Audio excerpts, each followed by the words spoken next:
There is something happening to an entire generation of young people, and most of them have no idea it is occurring. It is not a disease. It is not a crisis with a name on the news. It is quieter than that, and that is precisely what makes it so dangerous. It is a slow erosion, a gradual dimming of focus, memory, creativity, and the deep motivation that makes a human life feel purposeful and alive.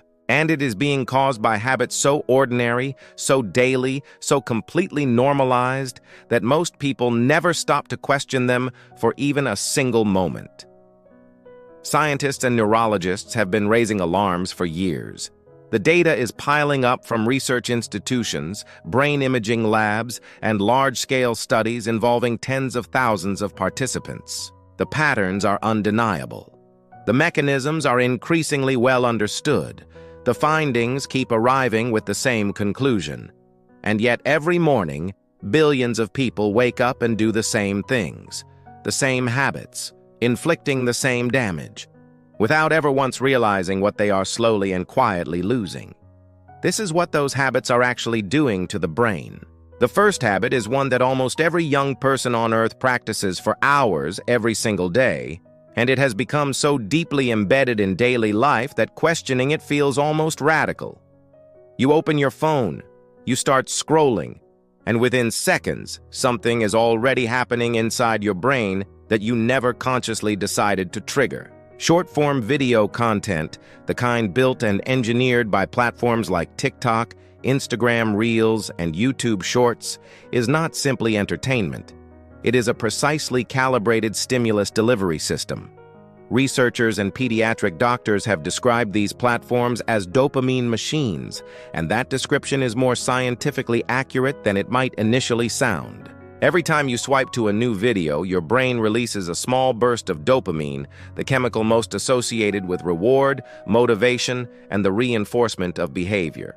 The video lasts 7 seconds. You swipe again, another burst. Swipe, burst, swipe, burst. Over and over for 30 minutes, an hour, 2 hours or more. A large review of 71 studies involving nearly 100,000 participants found a clear and consistent pattern across the combined body of research. Heavy consumption of short-form video content was directly linked to weaker attention spans, reduced focus, lower impulse control, and measurable declines in working memory. These are not minor inconveniences. Working memory is the cognitive system your brain uses to hold and process information in real time, the foundation of learning, reading comprehension, problem solving, and academic performance. And it is being degraded quietly, methodically, one swipe at a time. What makes this particularly difficult to see is that the brain is not a static organ. It is adaptive. It rewires itself continuously based on repeated experience, a process neuroscientists call neuroplasticity.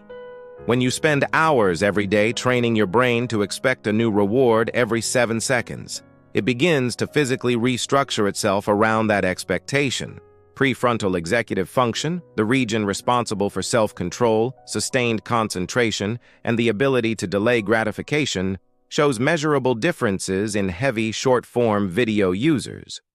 Studies using electroencephalography found that individuals with high short video use tendencies showed significantly lower markers of prefrontal activity. This is the same region that allows you to sit with a difficult problem long enough to actually solve it. In qualitative interviews, students who watched 4 or more hours of short-form content per day consistently reported that longer reading assignments felt intolerable, not because they lacked intelligence, because their brains had been conditioned to require faster rewards than a book, a lecture, or a genuine conversation can provide. They think they are lazy. They blame themselves for not being able to focus. They have no idea they have spent thousands of hours actively training their own brain to reject the very states of mind that learning requires. The second habit lives on your bedside table, and for most people under 30, it barely registers as a choice at all. The last thing most young people see before sleep, and the first thing they reach for upon waking, is a glowing screen. This is not a small behavioral quirk. This is a direct and daily intervention in one of the most critical biological maintenance processes the human body performs. Sleep is not simply unconsciousness. It is active and essential neurological work happening at a cellular level throughout the night. During slow-wave deep sleep and REM sleep, your brain consolidates memories, flushes out metabolic waste through the glymphatic system, and repairs cellular damage. It regulates hormonal systems governing mood and immunity, and restores the cognitive capacity that will carry you through the next day. None of that happens properly when your nervous system is still partially aroused, still alert at some level, still waiting for the next notification or the next buzz from the device beside your head. Research published through the National Institutes of Health and through large-scale adolescent brain studies has confirmed what sleep scientists have documented for over a decade. Screens emit short-wavelength blue light that actively suppresses the production of melatonin, the hormone your body uses to signal that it is time to sleep. This delays the onset of deep sleep by measurable amounts, even when you feel exhausted and fall asleep seemingly quickly. But the blue light problem is not even the most significant issue with sleeping beside a phone. The presence of a smartphone in the bedroom, even a silent one, even a face-down one, maintains a state of low-level neurological alertness that prevents the brain from fully descending into restorative sleep. A landmark study from the University of Texas found that the mere visible presence of a smartphone reduces available cognitive capacity. This effect holds even when the device is not being used and the person is not consciously thinking about it. Your brain knows it is there, and it cannot fully let go. Adolescents in particular show a physiological hypervigilance to phone sounds during sleep. Researchers compared this response to the way a parent jolts awake at the sound of a crying child, an involuntary alertness that prevents full descent into restorative sleep stages. The result is fragmented sleep, reduced time in slow-wave and REM stages where genuine brain repair occurs. You might sleep 8 hours and still wake up mentally foggy, emotionally flat, and cognitively sluggish. And you will blame your mood, your stress, your personality. But it is not a personal trait. It is biology being disrupted nightly by a small device sitting 2 feet from your head. And the compounding effect of this disruption, running across weeks and months and years, is significant in ways that go far beyond feeling tired in the morning. Chronic sleep fragmentation is associated with accelerated cognitive aging, reduced emotional resilience, increased susceptibility to anxiety and depression, impaired immune function, and a weakening of the very memory consolidation processes that make learning stick. Every hour of genuinely restorative sleep your brain loses is an hour of repair that cannot be retroactively recovered. The brain does not simply catch up on missed restoration. Some of what is lost in chronically degraded sleep is simply gone. The person who needed that sleep to consolidate what they learned and process what they felt moves through the next day on a deficit that keeps quietly accumulating. The third habit is one that nobody discusses as dangerous because it does not feel like a harmful behavior. It feels like comfort. It feels like preference. It feels like simple relief. The moment boredom appears, most young people destroy it instantly. You are waiting in line, phone out. You are walking somewhere, earphones in. You are eating alone, an app open. You wake up slightly early, scrolling before your feet leave the bed. The discomfort of sitting with your own thoughts, of simply existing without incoming stimulation, without noise, without something to react to, has become nearly intolerable for millions of people. And that intolerance is quietly costing them something that cannot easily be recovered once it is lost. Neuroscientists studying a system called the default mode network have made a discovery that fundamentally changes how we should understand boredom. The default mode network is a group of connected brain regions that activates specifically when you are not focused on any external task, when your mind is drifting, idle, wandering without direction or goal.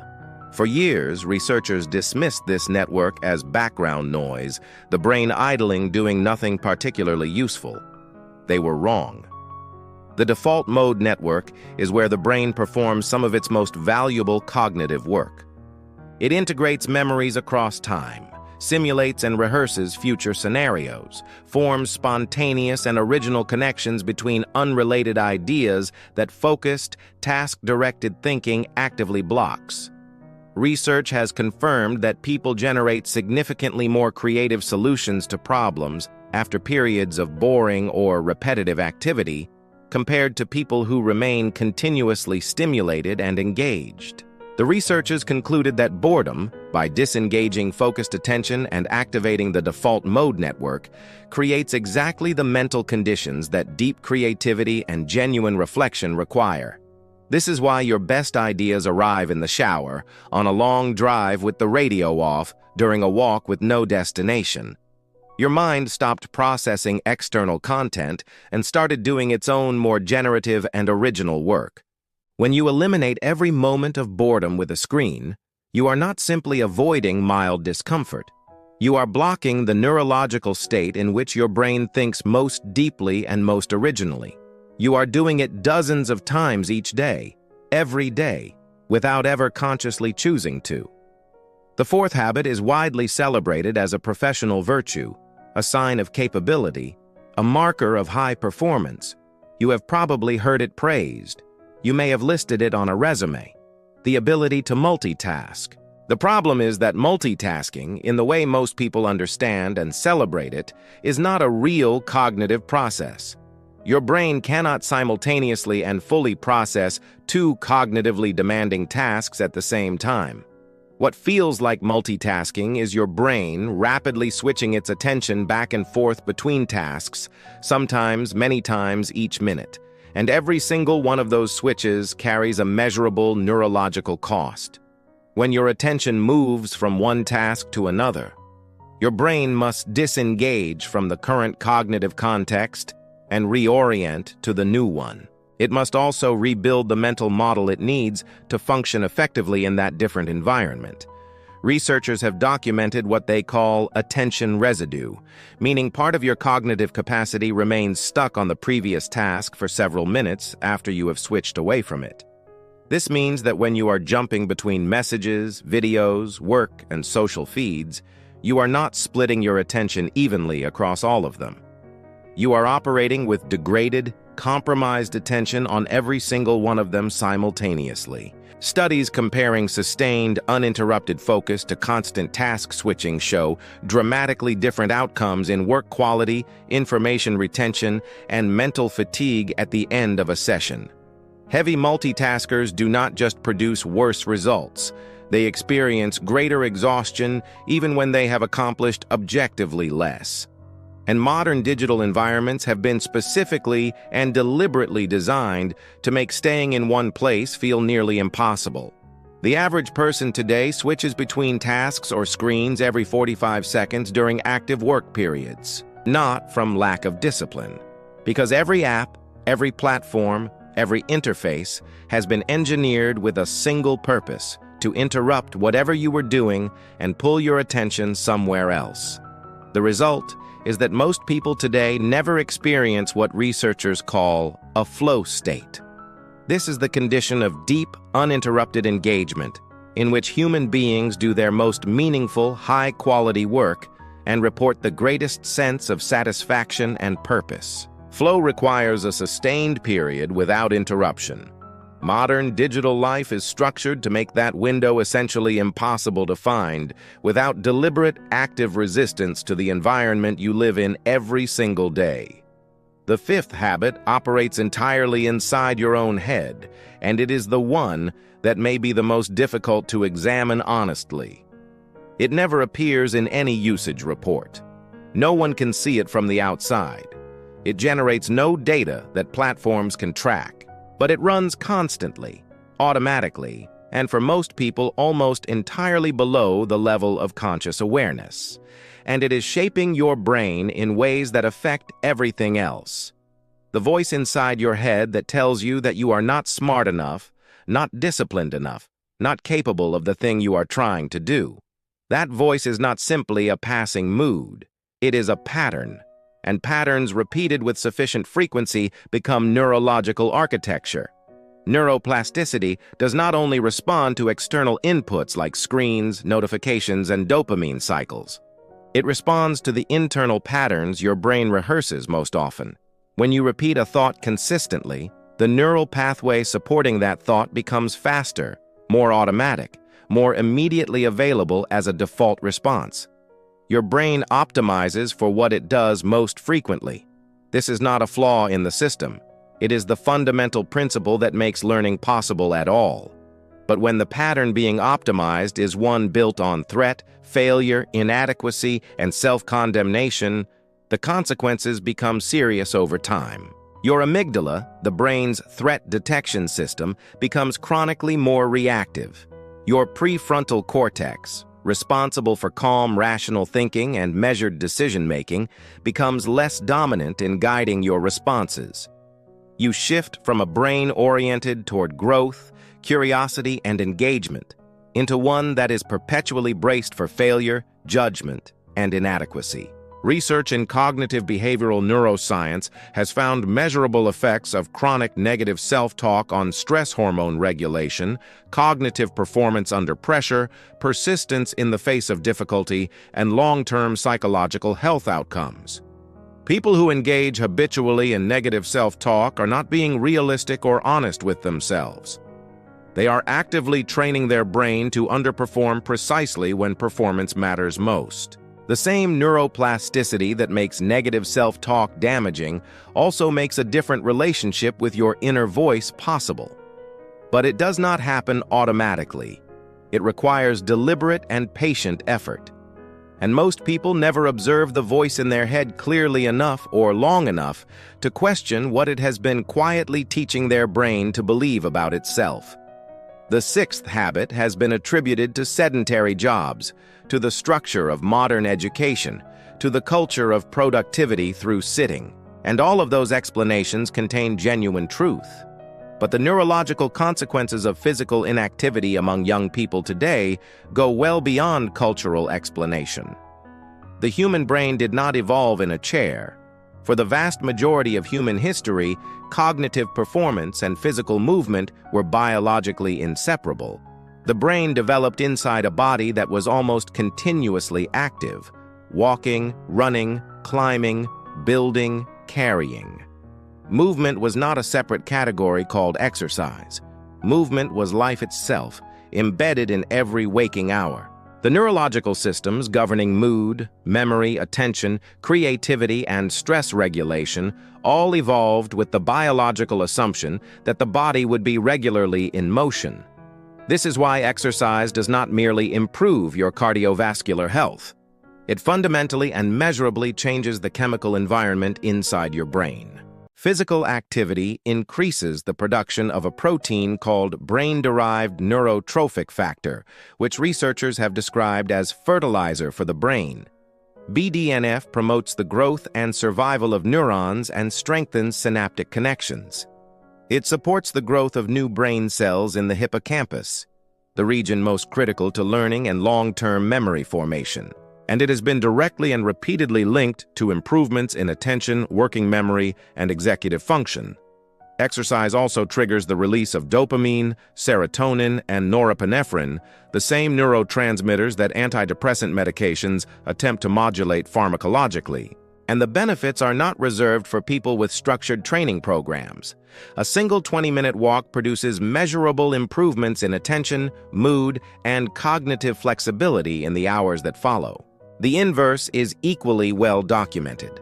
Prolonged physical inactivity is associated with declining cognitive performance, increasing neurological inflammation, disrupted sleep, deteriorating mood regulation, and progressively reduced blood flow to the prefrontal cortex. When you spend most of your waking hours sitting under artificial light and skip movement entirely, you are not simply choosing a sedentary preference. You are denying your brain the precise chemical and biological inputs it evolved over millions of years to depend on for its own health and function. The signs of this deprivation are often mistaken for mood disorders, attention deficits, or fixed personality traits. In many cases, they are simply the predictable biological response to a body that has not moved and a brain that has not received what it requires in far too long. Movement is not a luxury or an optional addition to a healthy life. For your brain, it is a biological necessity as fundamental as sleep and nutrition. The seventh habit is nearly invisible because it happens to everyone simultaneously on the same platforms inside the same feeds. There is almost no contrast left against which to notice it. Social comparison is not a new human phenomenon. It has always been part of how people understand their own standing and progress. But the scale, the frequency, and the specific structure of comparisons made possible through modern social media have no precedent in human history. For most of human existence, your social reference group was small and genuinely known to you.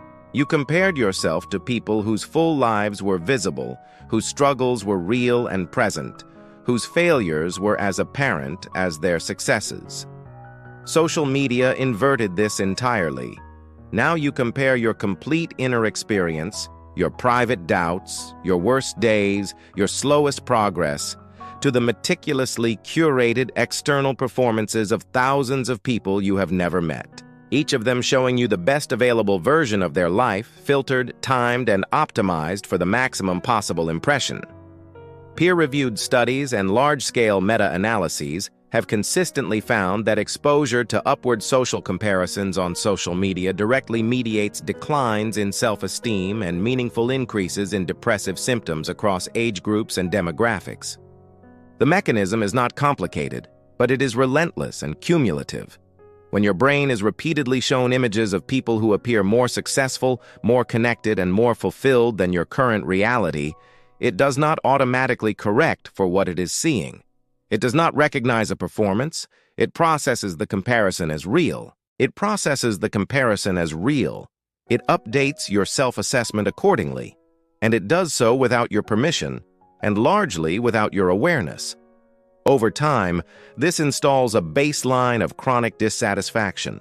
Your actual progress, your real growth, your genuine achievements feel permanently insufficient against a moving standard that no real human being actually meets in private life. You stop measuring yourself against where you were. You start measuring yourself against a fiction that cannot be caught. The eighth habit is rarely named as harmful because it is usually framed as personal preference. Some people simply prefer company. Some people simply dislike silence. But for a growing number of young people, the avoidance of genuine solitude has become something deeper than preference. It is a compulsive need for external stimulation that has been so thoroughly normalized, it no longer registers as unusual or concerning. Real solitude, meaning time spent alone in genuine quiet, without screens, without audio, without any incoming content, has nearly disappeared from the lives of many young people entirely. And the cognitive capacities that solitude uniquely supports are disappearing along with it. Solitude is not merely the absence of company. It is a specific and distinct internal state with neurological properties that stimulation and social interaction cannot replicate. In genuine solitude, the brain engages in what researchers call self-referential processing. This means examining your own beliefs, testing your assumptions about the world, and integrating experiences across time. It is where the coherent narrative about who you actually are gets built, and that narrative is the foundation for every meaningful decision you will ever make. This is not something that happens reliably inside a stream of incoming content. It requires space that only genuine quiet provides. Research on solitude has consistently found that people who regularly spend time alone in real quiet show greater self-awareness and a stronger sense of personal identity. They also demonstrate clearer orientation toward long-term goals and more stable emotional regulation under stress. When you fill every available moment with stimulation, you never develop these capacities. You remain perpetually dependent on external input to feel oriented, regulated, and purposeful. You become, in a very precise neurological sense, a stranger to the person you most need to understand. And when the moments inevitably arrive that require genuine self-knowledge, when you face a decision that matters or a path that asks you to know what you actually value, you will find something unsettling. The person who needed to do that thinking never had the quiet required to do it. The noise filled every available space, and when the noise finally stopped, there was no foundation underneath it. The ninth habit is the one that makes all the others sustainable over time. It is the foundational pattern that holds everything else in place. It is the habit of waiting until something breaks before treating the brain as something worth caring for. Most people override the early signals. They interpret the warning signs as weakness or lack of discipline. They push through the brain fog, the persistent fatigue, the growing emotional flatness, the inability to feel genuinely motivated by anything. And then something breaks. Burnout severe enough to make functioning feel impossible. A depressive episode so heavy that basic tasks require enormous effort. An anxiety disorder that seems to arrive suddenly but has been building, warning, and escalating for months or years of accumulated and unaddressed stress. The brain communicates through symptoms the way any sophisticated system communicates through error signals. Persistent fatigue that sleep does not restore. Brain fog so dense that simple cognitive tasks feel laborious. A loss of motivation so complete that things you once cared deeply about now generate nothing that resembles genuine interest or feeling. Emotional numbness. The frightening experience of watching your own life without being able to feel genuinely connected to it. These are not signs of weakness. They are not evidence of ingratitude or fragility. They are distress signals from a biological system under sustained and cumulative pressure, trying through every available channel to communicate that something fundamental needs to change. The tragedy is that most young people are living inside a culture that teaches them to interpret these signals as personal failure, as proof of insufficient willpower or inadequate character. So instead of responding to the signal, they suppress it. More caffeine, more noise, more distraction, more of the exact patterns that are generating the distress in the first place. The signal does not stop. It escalates. It becomes louder and more disruptive and more expensive to override.